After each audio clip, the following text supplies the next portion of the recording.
Gas giants are cool. There's Jupiter's Great Red Spot, Saturn's awesome rings, and Neptune's very fast winds.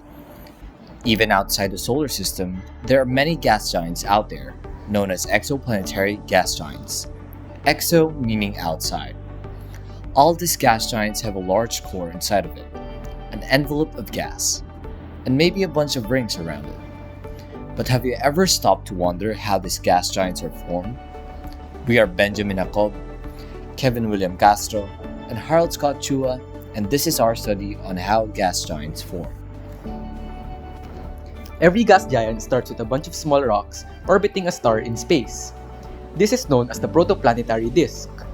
Proto means early, so this is a disk that forms an early planet. There are two ways that this disk can become a gas giant.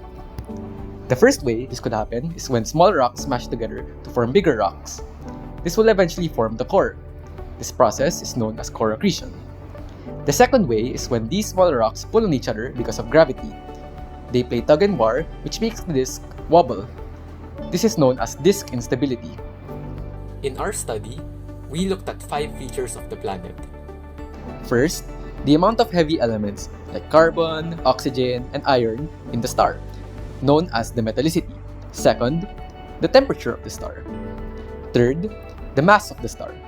Fourth, the distance of the planet from the star, or the semi-major axis. Finally, the mass of the planet. Now, we want to know which of these features makes gas giants form one way or the other. First, using what we already know about core accretion and disk instability, we compare the planets to known equations on how the planets form. Then, we used a method known as principal component analysis, where we want to find a combination of these features that make the planet special. This is known as a principal component. We found that there are two principal components, or PCs, that separate the two groups of planets. However, only one of them, PC1, can tell apart planets formed under core accretion and disk instability. Our study found that a higher value of PC1 means the planet likely formed under disk instability, and the lower value of PC1 means that the planet likely formed under core accretion. Our model says that planets formed under disk instability are closer to the star and have a smaller mass, but have a high temperature and high metallicity. It's the opposite for planets formed under core accretion. But based on what we already know about core accretion and disk instability, our model is wrong.